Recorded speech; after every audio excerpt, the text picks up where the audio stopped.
A preview of what's to come. She has a dark tan skin which contrasts her almost bone white hair. Dark skin's an A tier tag, man. Actually, no, it's probably S tier for me. I like dark skin. I probably should make a tier list sometime in the future about my favorite tags. Start, motherfucker!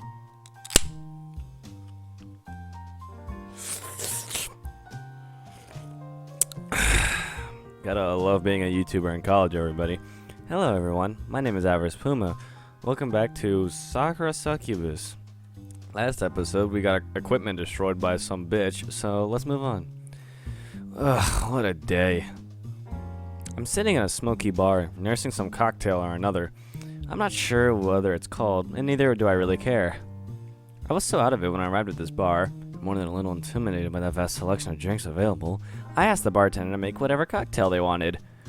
The cocktail's a comforting amber color, and it tastes faintly fruity. It's not bad, though. In my current state of misery, I won't say no to something even harder. Then again, getting too drunk may be a poor idea. My head's still killing me. Though alcohol can sometimes take the edge off worldly pains, at other times, it can only serve to exacerbate them. I am so decided. Given I've been so unlucky today, I'd rather not take my chances. I sip at my drink, only half tasting it. Jazzy piano music fills the air, mingled with the of casual conversation. I do love me some jazz, though. Real funky and smooth. This bar's a fairly popular one, and several men and women, though mostly men, are sitting about drinking. Some men are in business suits, while the women wear sparkly evening dresses, their faces carefully made up and their feet wedged into perilously high-heeled shoes. I wonder if these men just finished work. It's a weekend, but that doesn't necessarily mean R&R for Japan's bankers or businessmen. Some companies operate even during Saturdays and Sundays. No workers obliged to work long into the night. I pity all these guys with their slick back hair and slightly rumpled suits. At least, I would, if I hadn't such an awful day myself. Sorry. Not only did I fail to take any photos of you, but I was also slapped across the face by some self-same woman.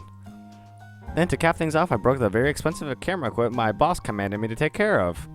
I'm so not looking forward to the work on Monday. My boss is gonna eviscerate me. At least the businessmen around me, weary they look, seem to be having fun. They probably learn more than I do, and I doubt their bosses are as draconian as my own. My boss is a jumped-up man with an inflated sense of self-importance, who loves to breathe down the necks of his employees. He chews us out for the smallest of errors, and he seems to take genuine sadistic delight in making his newest hires cry. He's never made me cry. I wouldn't give him the satisfaction, but I'd be lying if I said I wasn't afraid of him. I've generally kept his good graces for 3 years, and I've been working under him. But that's not going to come to an end on Monday. I like to think he won't fire me, as much as I dislike my job. I kind of need it to pay the bills, but that might be a touch too optimistic. Even if he doesn't fire me, which is a distinct possibility, the costs of this smashed camera are going to come out directly out of my earnings. Either way, I'll be in trouble. Poor bastard, man, just keeps breaking his goddamn crap. I guess the main character is me, but I do have a 15 carat of bad luck. I guess I'll be eating instant noodles for the rest of the month. This will be the last time I ever go to a bar, too. I'm up over my drink. My finger's buried in my hair.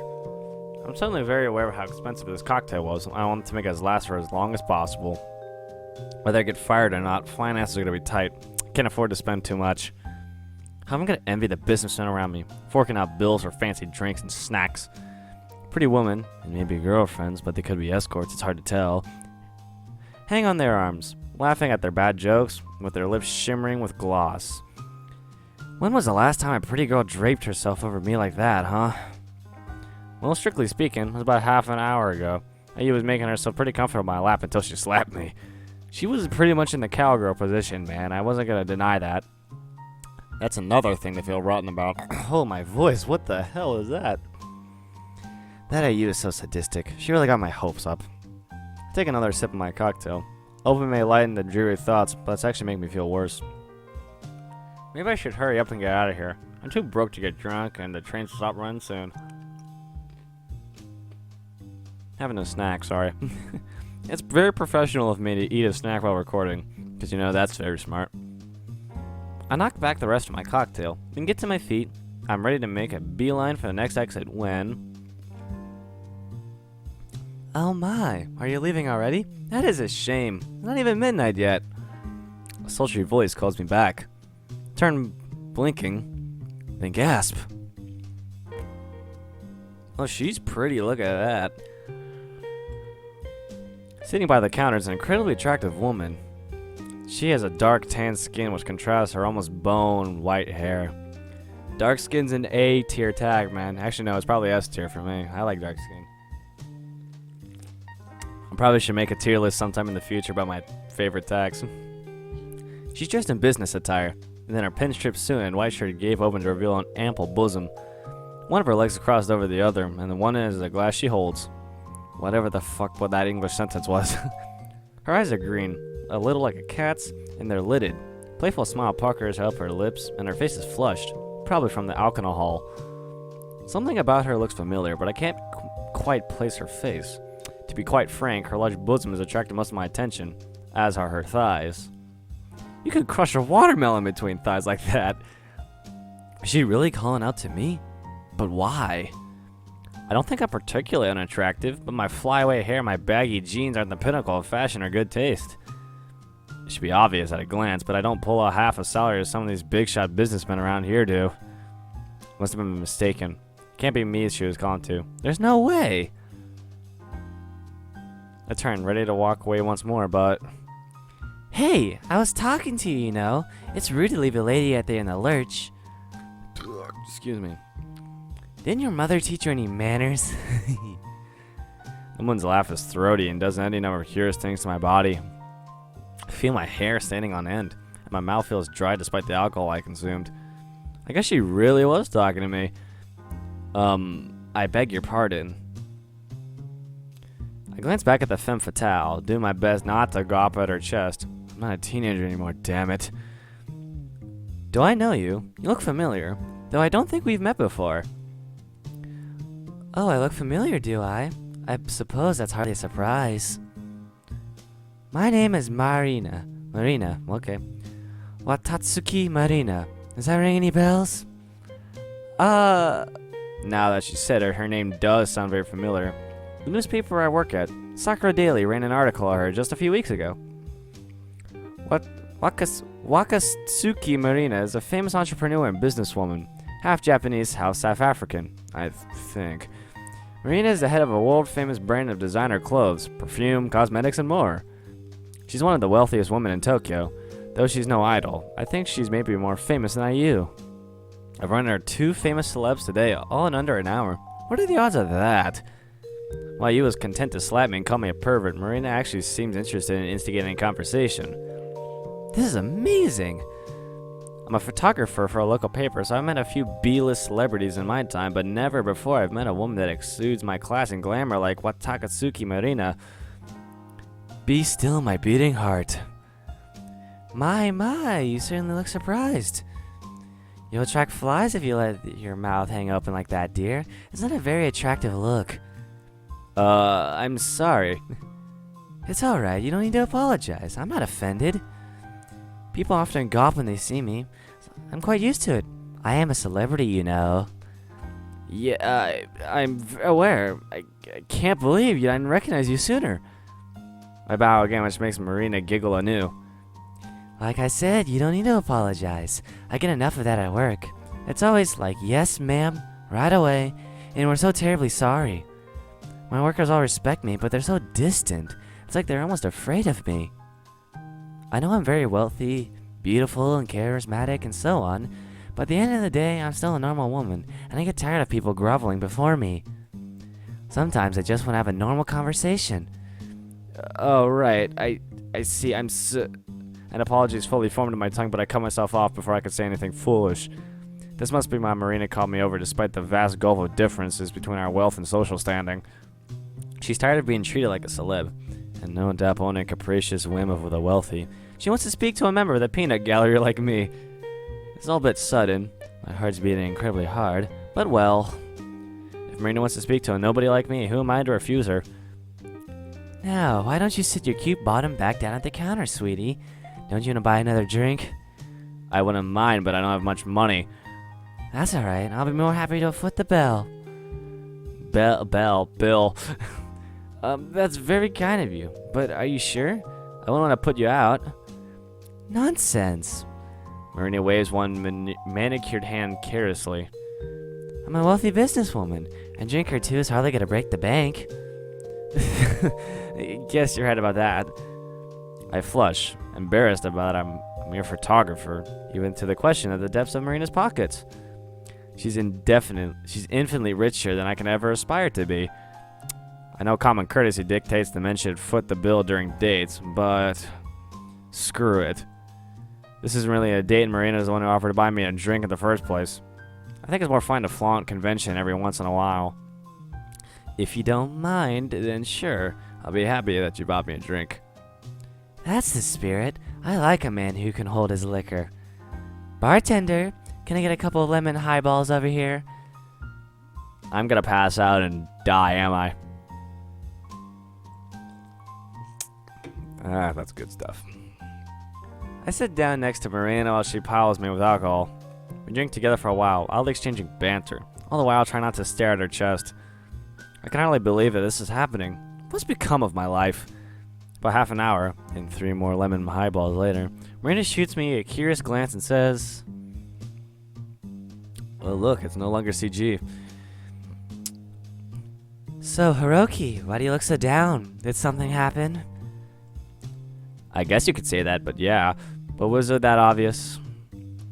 Quite. That's why I called out to you. I couldn't stand to see such a handsome young man looking so, well, defeated.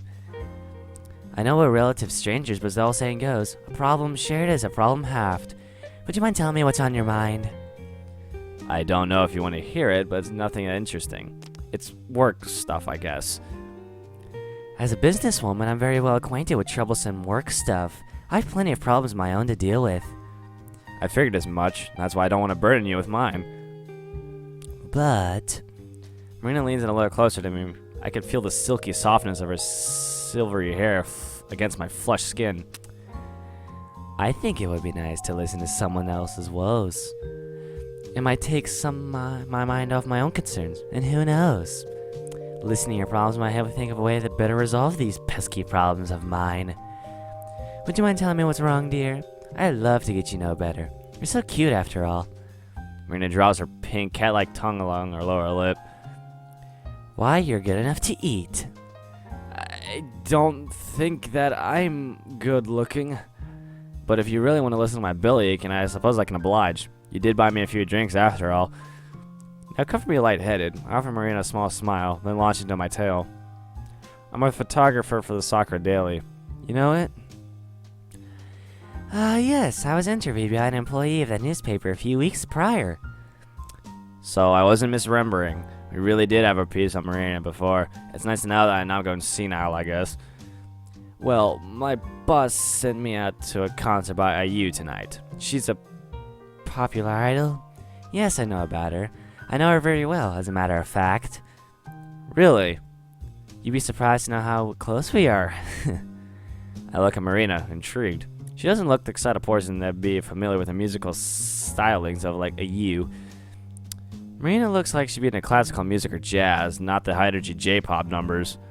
I guess you can't judge a book by its cover. Well, I was meant to take some pics of IU when she was performing, but there were a few problems. The trains were delayed, and I arrived at the concert late and already started when I got there, and I couldn't get to the front of the crowd. I was shunned by all the way to the back behind a whole sea of people. There was no space, and there were too many bodies in the way, and I couldn't set up my camera. I had no chance to take any photos. Oh no, that sounds quite the disaster. It was. My boss is going to kill me when it finds out. That's not the end of it. I give Marina a quick abridged version of the night's events, and she looks kind of sus. I tell her about my gloomy night wanderings through the city and my chance encounter with IU. I don't go into every single gory detail. I don't, for instance, tell Marina how excited I got when IU fell on me. But I do tell Marina that slapped me for my efforts and called me a pervert. I didn't want anything to do inappropriate to her. I was just trying to do my job. I lamentably, helplessly, my words fall and a tumble from my throat. When lubricated with alcohol, it's surprisingly easy to gush about the most embarrassing of things. She slapped me really hard, too. The whole side of my head is still smarting. Ah, yes. I can see the red mark on your face now you mention it. She must have done a number on you. She really did. For an idol, she had a surprising amount of upper body strength. I didn't know she was so powerful. She really didn't look like it. She's so tiny and she wears so much pink. Idols are made of tougher stuff than you might think. They pour a lot of time and effort into their perfecting their dance routines, and they have long work hours. I'm not surprised that Ayu is so strong. Though I wish she learned to use her head of yours. She's so thoughtless. I really am sorry for the troubles to cause you so much distress, Hiroki. It's fine. What's done is done. I'm not trying to think about it too much. And the alcohol's certainly helping. My surroundings look hazy and unreal, and my mind's presently numb. One or two more things about words do seem quite odd, though. It sounds like you knew Ayu quite well, not Just as an idol, but as a person. Sorry. I suppose you can say that. You and I are close, like I said, but we're not family. But we might as well be. She's like a naughty little sister to me, I suppose. Really? I didn't know that. Few people do. My relationship with Ayu isn't widely publicized. Ayu's good at playing that cute acts before the cameras, but she has a short temper and she can get quite nasty at some times. Do you want me to have a word with her? I'm really upset that she would treat you so badly. No, it's fine. Like I said, it's too late to worry about that now. Maybe so, but I do sympathize with you. You must have a rough night. Well, that's just part of being an adult. I'm used to it. The alcohol has helped, so talking to you. Thanks for listening to my worries, Marina. It's no problem at all. I'm glad I was able to rescue your aid in some manner, though I wish I could do more. It's partially my fault Ayu was so rude to you. If I disciplined her better, she would never have just slapped you. Excuse me. Keeping Ayu in line is my job. Lady Yu asked me to keep an eye on her, and I failed. I feel most humbled. Lady Yu? I wonder who that is. Based on the title Marina gave her, she sounds like she's royalty. Foreign princess? But what connection does she have with Marina Yu? I'm a little lost. But before I can ponder this, I feel a soft sensation against my thigh. Marina's gripping my upper leg with one hand. Her manicured nails dig into the fabric of my pants. Hiroki. Marina leans in. Her voice falls to a soft, sultry whisper which envelops my body like a caress. I cannot overstate how sorry I am that Ayu caused so many problems. She's a naughty girl, and I will scold her later. But for now, I'd like to apologize on her behalf. Would you mind coming back to my office with me? Oh god, I don't like that smile. You're a fine specimen of a man. It's been a long time since I found prey worth my unique attention. I'm prey, huh? You intrigued me from the moment I saw you, so please. Marina licks her lips and her eyes heavy with expectation. Don't let me down. No. I'm gonna die. Oh, yep, wow. Jesus Christ, dude.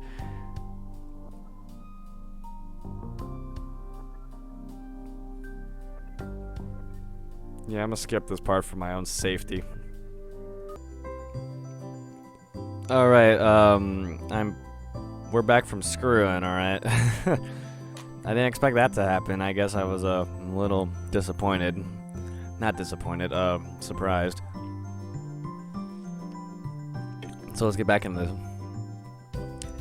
My, I must say, I'm impressed. I didn't think you'd be go for quite that long, particularly with all that alcohol inside you.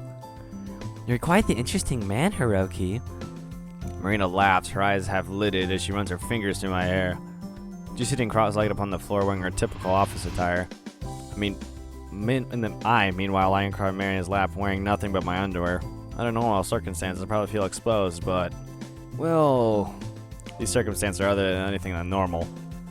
I'm with the famous businesswoman Matsaki Marina in a small bar on a swanky street.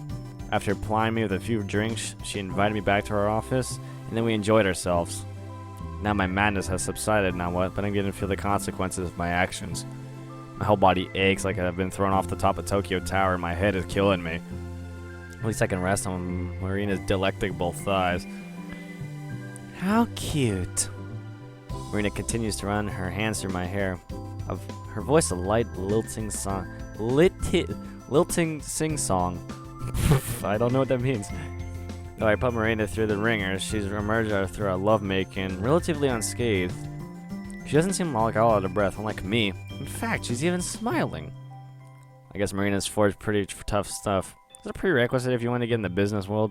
Yeah, you gotta have a tough vajayjay and a monster cock.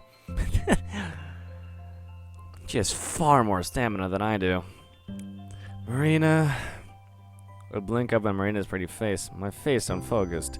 Her visage swims before me. My temples start to pound something fierce. Shit. Yes? Marina, for only part, only smiles. She looks down at me, her bone white hair trailing against my cheek, and she says sweetly, What is it, dear? I was just wondering, did that feel good for you? You're concerned about my enjoyment? Yeah, I was so into it, I really didn't think about you. But that's not fair. I was acting selfish. My, you really are a sweetheart. How conscious of you. I don't think I'm very sweet. I behaved like an animal earlier. Maybe you did, but I quite like that. I'm fond of men who can take charge. Though it's much appreciated you care about me so much. To answer your early concerns, yes, I enjoyed myself. I haven't had a chance to let off steam like that in a long while. Ah, thank goodness. Marina's gentle reassurance alike provides me a small sigh of relief. Now that I know she enjoyed herself too, I feel like I can relax. Ugh. I yawn, sleep washing me up in waves. My eyelids feel very heavy and I struggle to keep my eyes open. I nuzzle my head against her warm lap and close my eyes. Oh, well, I fall asleep on the beautiful women's. My temple's still pounding, but I feel surprisingly at ease with Marina. This might sound weird given everything we just did, but there's something almost motherly about her. Oh no. I can feel my conscience slipping away. But as I fall into the land of slumber, I can hear Marina's voice, light and sing-song as always. What a charming specimen you are. I was drawn to you by the mere curiosity at first, I admit, but you made quite the impression. You're a sweet boy with surprising amount of stamina, and your scent is very, very unique. I never met a human boy quite like you before. Maybe I'll make you mine. I'm sure that'll make you jealous. She's always been so possessive. But don't worry, my cute precious Hiroki. No matter what happens, I'll always let you rest your weary head on my lap. Laughing softly, Marina bows her head. I feel her warm breath against my cheek, coupled with the softness of her silver hair. Maybe this is all a dream. It doesn't feel real. Reality is starting to slip away from my grasp like melting snow. But I'm sure as my breathing evens out of my mind drifts away, that I could feel a soft sensation against my lips. Oh, she kissed me. Imagine that, kids. Damn. I wish I could be lucky like that. What? I'm roused from my slumber the following morning by the shrill beeping of my alarm clock. Its tiny cry burrows into the single crevice of my skull. My temple throbs and I groan. My head's killing me. Sadly for me, my alarm clock doesn't seem to understand how under the weather I am. It's nothing like a machine, but it's only immune to my plight. It keeps beeping. The hateful device continues to mock me. I swear it's getting louder with every beep. Alright, enough. Wow, I live like in a complete fucking shithole. Imagine that. I sit up on my futon, the covers bunching about my bare legs, and reach out for the clock. I seize it, turn it off with a satisfying click.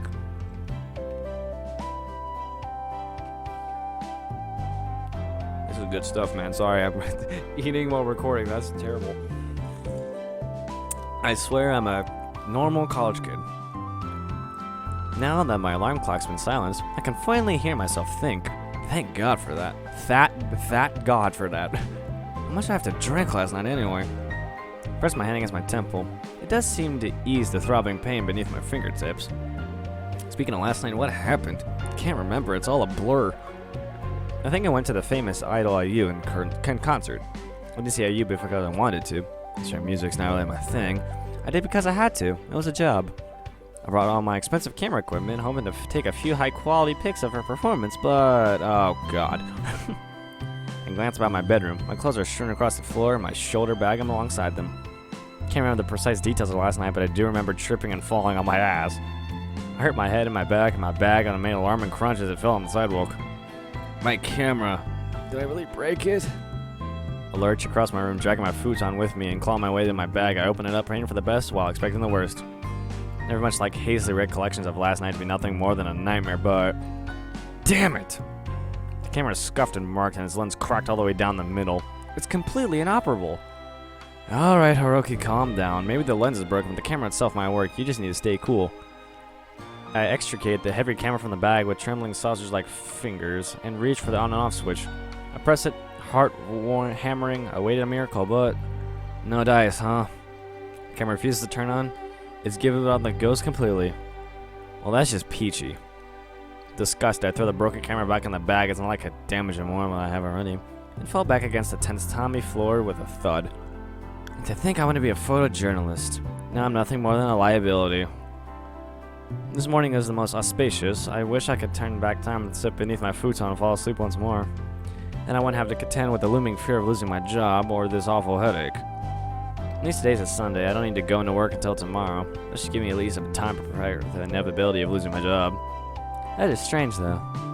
If today's a Sunday, why is my alarm clock on? I usually turn my alarm clock off during the weekends, when I don't have a job to attend to, that is. I have to wake up pretty early to commute to work during the weekday, so the weekends I have to to veg out my futon till the middle of the day. Did I turn on my alarm clock before I went to bed? But why? Did past me want to torture the present me or something? Do I have a secret sadistic streak or something? Well, given I'm the one who set that alarm clock, perhaps I'd be more, say, masochist. Then again, was I really the one who set that alarm? How did I even get home anyway? I don't remember. After that failed gig, I went out drinking, and then I strained my brain, struggling to remember. And that's when it hits me. A sudden burst of intense realization.